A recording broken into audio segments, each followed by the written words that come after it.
Hello everyone, आज हम करेंगे चैप्टर 9 हेरिडिटी एंड इवोल्यूशन।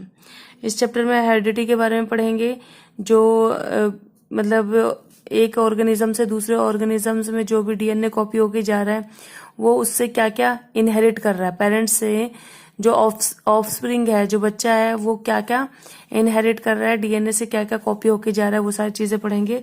और इवोल्यूशन मतलब टाइम के साथ साथ जो चेंजेस आए हैं इंसान के अंदर, डीएनए के अंदर या फिर We have seen that the reproductive process give rise to new individual that are similar। हमें पता है रिप्रोडक्शन क्या होता है। रिप्रोडक्शन से न्यू यंग वंस आते हैं जो सिमिलर दिखते हैं, जैसे हम और हमारे बच्चे। But subtly different. We have discussed some amount of variation in produced. अब हमने पहले ये डिस्कस किया है कि वेरिएशन रहती है, ठीक है। दोनों में कुछ ना कुछ फर्क तो होता है, बिल्कुल ऐसे नहीं होते कि देखने में बिल्कुल मम्मी या पापा जैसा बिल्कुल सेम टू सेम हो जाता है। And the number of successful variations are maximized by the process of sexual reproduction। अब जैसे जैसे आगे बढ़ते हैं हम, एक पीढ़ी से दूसरी पीढ़ी पर जाते हैं, तो ये चेंजेस और भी ज्यादा बढ़ते चले जाते हैं। If we observe field of sugar cane, we find that little variation among the individual plant, but in a number of animal, individual human being। अब यहाँ पर देखो, आप शुगर केन के प्लांट ही ले लो, उसमें भी आपको वेरिएशन दिखाई देगा, ह्यूमन बीइंग में भी है। which reproduce sexually but distinct variation are visible among different individuals। Variation है हर किसी में, अलग अलग तरह के हैं, सभी में कुछ ना कुछ चेंजेस हैं। अब नेक्स्ट टॉपिक है accumulation of variation during reproduction. अब इसमें देखो, आपको दिखा रखा है एग्जाम्पल लेकर कि यहाँ रिप्रोडक्शन के बाद दो ऑर्गेनिजम्स हो गए और उनसे फिर रिप्रोड्यूस हुआ, तो देखो सारे सेम नहीं है, कुछ ना कुछ चेंजेस है, ठीक है। वो डीएनए सेम कॉपी नहीं होता है, इसीलिए इतने चेंजेस आते हैं। और वो डीएनए में चेंजेस एनवायरनमेंट को के हिसाब से अपने आप को ढालने में और बेटर लाइफ करने के चक्कर में आ जाते हैं इटसेल्फ, ठीक है, एडजस्ट करते करते। यहाँ देखा creation of diversity over succeeding generations, एक जनरेशन फिर दूसरी फिर तीसरी, तो उसमें वेरिएशन दिखा रहे हैं। The original organism at the top will give rise to, मतलब जो टॉप पर है, वो जो ओरिजिनल है उससे ये स्टार्ट हुआ है, और फिर टू इंडिविजुअल आए, फिर द बॉडी ऑफ डिजाइन आया। मतलब इसमें सारे कुछ चेंजेस हैं, कहीं ना कहीं कुछ ना कुछ चेंजेस मिलेगा, एक इसके जैसा भी है देखो, लेकिन तो हल्का फुल्का चेंज है सब में। अब यहाँ कह रहे हैं similar in body design, body design same है, हम हैं जैसे, तो हमारे बच्चे हमारे जैसे दिखेंगे। अब किसी जानवर के बच्चे तो वो जानवर जैसे दिखाई देंगे, लेकिन उसके कैरेक्टरिस्टिक्स अलग अलग होंगे। अब बॉडी डिजाइन सेम है, इंटर विल गिव। अब यहाँ पर नेक्स्ट जनरेशन आ गई। Each of the 4 individual in the bottom will now different from each other. यहाँ से नेक्स्ट जनरेशन, फिर नेक्स्ट जनरेशन, सब एक दूसरे से अलग है। बॉडी स्ट्रक्चर लेकिन अलग नहीं होगा। जैसे अगर डॉगी के बच्चे हैं तो वो डॉगी ही बनेंगे, आगे जो आएंगे उसके बच्चे, लेकिन ऐसा थोड़ी कि डॉगी के लॉयन आ गए, ठीक है। While some of these differences will be unique, कुछ बिल्कुल यूनिक है, देखो अलग से दिख रहा है। Other will be inherited from their respective patterns who were different from each other, ठीक है। पेरेंट्स से आते हैं ये सारे करेक्टरिस्टिक्स, इनहेरिट होकर डीएनए में कोडिंग होकर आती है, ठीक है। Inheritance from previous generation provides both a common basic body design. Inheritance आपको बेसिक डिजाइन देता है जो कॉमन होता है सब में, स्टबल चेंजेस इन इट, और कुछ चेंजेस के साथ आता है फॉर द नेक्स्ट जनरेशन के लिए। Now think about how would happen, what would happen when new generation, जब नई जनरेशन आती है तो क्या होता है। In this turn reproduces the second generation will have differences that they inherit from the first generation as well as newly created differences. अब सारा का सारा कुछ कॉपी नहीं होता है डीएनए से, कुछ चीजें खुद भी बनती हैं बॉडी में, अपने आप भी डिजाइन होती हैं, ठीक है। तो इस हिसाब से चेंजेस तो रहते ही हैं। फिगर में आपको समझाया गया है, represent the situation if a single individual reproduces. मान लो एक सिंगल ऑर्गेनिज्म है, वही रिप्रोड्यूस कर रहा है, पेयर नहीं है, अभी असेक्सुअल रिप्रोडक्शन चल रहा है अभी। एज हैपन, ये असेक्सुअल रिप्रोडक्शन है। If one bacteria divides and then resultant 2 bacteria divides, अब एक बैक्टीरिया डिवाइड हुआ, फिर 2 बैक्टीरिया वो आपस में डिवाइड हुए, तो 4 individual bacteria generated would be very similar. क्योंकि असेक्सुअल प्रोडक्शन है, एक ही पेरेंट के गुण उसमें जा रहे हैं, तो काफी सिमिलर होंगे। There would be only very minor differences between them, बहुत हल्के फुल्के डिफरेंसेस होंगे। Generated due to small inaccuracy in DNA copy. इनकी डीएनए कॉपी में बहुत कम एक्यूरेसी होगी जब सिंगल पेरेंट की बात की जाए, असेक्सुअल रिप्रोडक्शन की बात की जाए। However if sexual reproduction is involve, अगर सेक्सुअल रिप्रोडक्शन है, even greater diversity will be generated, उसमें बहुत ज्यादा चेंजेस दिखाई देते हैं, डाइवर्सिटी आपको दिखाई देती है। Next, do all these variation in a species have equal chances of surviving in the environment in which they find themselves? ये सिर्फ वेरिएशन इस वजह से आती हैं कि वो इन्वायरमेंट के हिसाब से अपने आप को ढालना चाहते हैं? ऑब्वियसली नॉट, ऐसा नहीं है कि सिर्फ इसी से होता है। Depending on the nature of variation different individual would have different kind of advantage. ठीक है, जरूरी नहीं है बस इन्वायरमेंट में ही ढालना है, लेकिन और भी एडवांटेज फायदे हैं। Bacteria that can withstand heat will survive better in heat wave. अब जो हमारा बैक्टीरिया है, अगर वो हीट में रहने वाला है तो हीट वेव में ही रह पाएगा। As we have discussed earlier, उसका हैबिटेट जो है वो उसी में रह पाएगा और उसी को ही उसके अकॉर्डिंग अपने आप को ढाल लेगा। Selection of variation of environment factors form the basis of evolutionary process. Environmental factor का जो सिलेक्शन है हम चूज करते हैं जिसमें रहने का, वो भी बहुत इवोल्यूशनरी प्रोसेस है, एक बहुत बड़ा चेंज कर देती है हमारी लाइफ में। As we will discuss later, इसको बाद में डिस्कस करेंगे। अब यहाँ पर एक क्वेश्चन दिया है कि if A trait exist 10% population में, कोई ए ट्रेट में मतलब कोई कैरेक्टरिस्टिक समझ लो आप, कोई कैरेक्टरिस्टिक है जो ए ट्रेट में 10% है, and asexually reproducing species and trait B exist 60% of this same population, और ट्रेट बी जो है उसी पॉपुलेशन में 60% पॉपुलेशन को है। Which trait is likely to have arisen earlier, कौन सा ट्रेट पहले आएगा? भाई जो सबसे ज्यादा है, सबसे ज्यादा सब पे दिखाई दे रहा है तो वही आगे दिखाई देगा, जो कम दिखाई दे रहा है वो आगे, उसके चांसेस कम रहेंगे, लेकिन दोनों रहेंगे, एक रिसेसिव रहेगा एक डोमिनेंट रहेगा।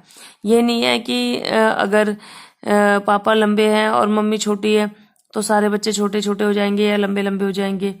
ठीक है, दोनों के ट्रेट आएंगे, दोनों के कैरेक्टरिस्टिक्स आएंगे, किसी में छोटा किसी में बड़ा, किसी में डोमिनेंट होगी उनकी जीन पापा की, किसी में मम्मी की जीन जो है डोमिनेंट होगी, उस पर डिपेंड करता है।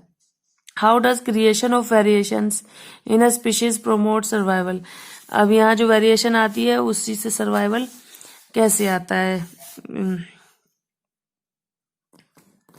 नेक्स्ट, हेरिडिटी क्या होती है?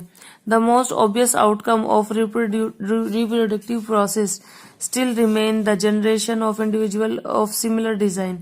अब जो रिप्रोडक्टिव जो प्रोसेस है उसका यही पर्पस होता है सबसे पहले तो कि वो सिमिलर डिजाइन वाले इंडिविजुअल्स को रिप्रोड्यूस कर सके।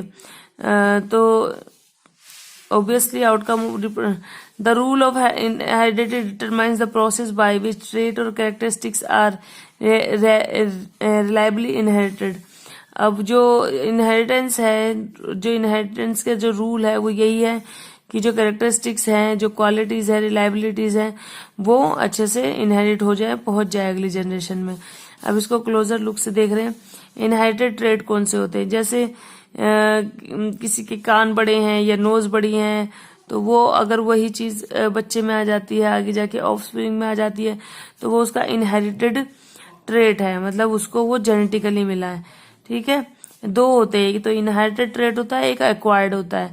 एक्वायर्ड में मतलब जैसे म्यूजिक है, पापा को म्यूजिक आता है, बच्चा अच्छा बनाना बजाना, या पापा किसी तरह के काम में बहुत परफेक्ट है, तो आप ऐसा नहीं है कि बिना सीखे ही उसमें परफेक्ट हो गए, क्योंकि उन्होंने वो एक्वायर किया है, उन्होंने वो प्राप्त किया है, वो स्किल उन्होंने मेहनत करके प्राप्त किया है। इनहेरिटेड में तो चीजें अपने आप ही, जैसे आपका आईक्यू लेवल अच्छा हो जाएगा, वो इनहेरिट होके आ गया, या और भी रंग है आंखों का, बालों का, अपने नेल्स है, फिजिकल अपीयरेंस है, आपका माइंड कितना शार्प है, पापा पे चला गया या मम्मी पे या किसी और पर चला गया, दादी हाल और ननिहाल में, तो ये सारी चीजें होती है। अब rules for inheritance of trait, ये मैंने आपको बता दिया। इनहेरिटेड ट्रेट क्या होते हैं? इनहेरिटेड ट्रेट वो होते हैं जो हमें विरासत में मिल जाते हैं, ठीक है, जो हमें जिस टाइम पर ऑर्गेनिज्म की आने की तैयारी होती है उसी टाइम पर उसको मिल जाते हैं। और एक होते हैं एक्वायर्ड, वो हम मेहनत करके सीख कर आगे बढ़ते हैं। अब यहाँ पर रूल्स दिए हुए हैं, rules for inheritance of trade Mendel's contribution. अब रूल्स ऑफ इनहेरिटेंस इसमें आप पढ़ेंगे। और एक थे मेंडल करके एक मोक थे, और इन्होंने ये जो है इनहेरिटेंस का जो अच्छे से समझाया था, प्रैक्टिकली समझाया था, वो सबसे पहले इन्होंने ही समझाया था। ये कुछ साइंटिस्ट नहीं थे, एक मोंक थे। और the rules for inheritance of such trait in human being are related to the fact that both father and mother contribute partially equal amount of genetical material to the liquid to the child। अब इसमें जो है general तो इसमें book में इन्होंने यही चीज कही है कि अगर कोई भी जब ऑर्गेनिज्म बनता है तो उसमें मदर और फादर का इक्वल कंट्रीब्यूशन होता है उसके जेनेटिक मटेरियल को बनाने में। जेनेटिक मटेरियल जो डीएनए को उपयोग किया जाता है वो कहाँ से आता है? सेंटर से आता है। This means that each trait can be influenced by both paternal and maternal DNA. पापा की तरफ से और मम्मी की तरफ से दोनों डीएनए पर डिपेंड करता है हमारा जो भी ट्रेट है बच्चे का, जो भी उसके अंदर अच्छाई या बुराई, जो भी फिजिकल मेंटल जो भी उसकी अपीयरेंस है, जैसा भी है वो दिखता है या करता है, वो सारे के सारे ट्रेट आपके या तो मम्मी की तरफ से आएंगे या पापा की तरफ से आएंगे।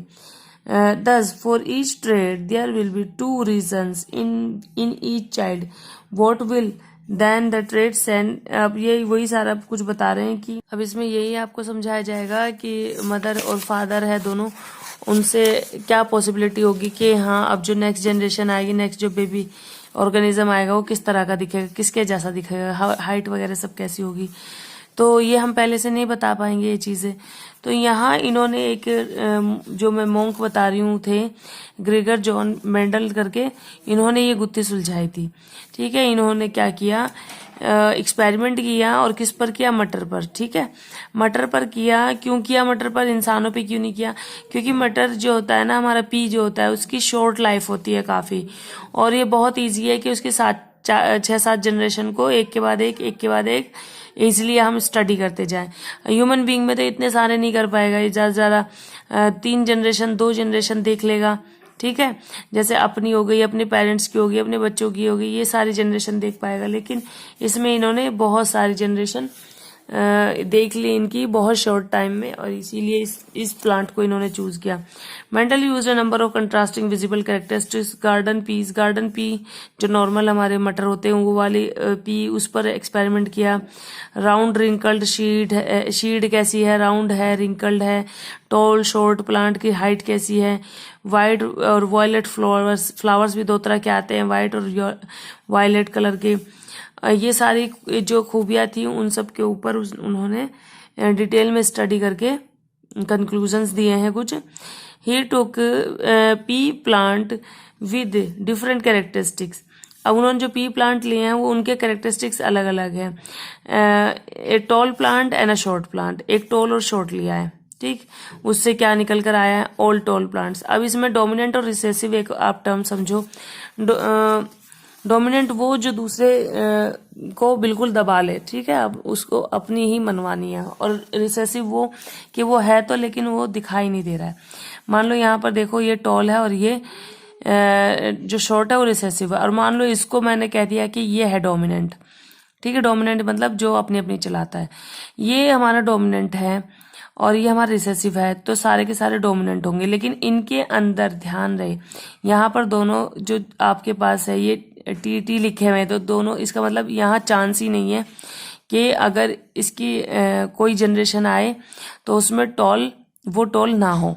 बट ये क्योंकि शॉर्ट है और यहाँ पर ये डोमिनेंट है और ये रिसेसिव है, टी जो है बड़ा वाला वो डोमिनेंट है और ये रिसेसिव है। अब यहाँ सारे प्लांट लंबे हैं, लेकिन अब इनके अंदर कौन सी जीन आ गई आपकी? ये टी वाली, स्मॉल टी वाली, शॉर्ट वाली भी आ गई अब इसके अंदर। अब कभी जब ये वाला प्लांट अब किसी टॉल प्लांट के साथ जब इसका कॉम्बिनेशन बनेगा तो एक तो टॉल वाला आएगा जो टॉल टॉल होगा, मतलब चाहे आप कैसे भी ले लो टॉल ही बनना है तो। और फिर दो आपके आएंगे कि हाँ टॉल वाला डोमिनेंट तो है लेकिन उसके अंदर शॉर्ट वाला भी है, यानी आगे जाके कभी भी कोई बच्चा छोटा भी हो सकता है हाइट में।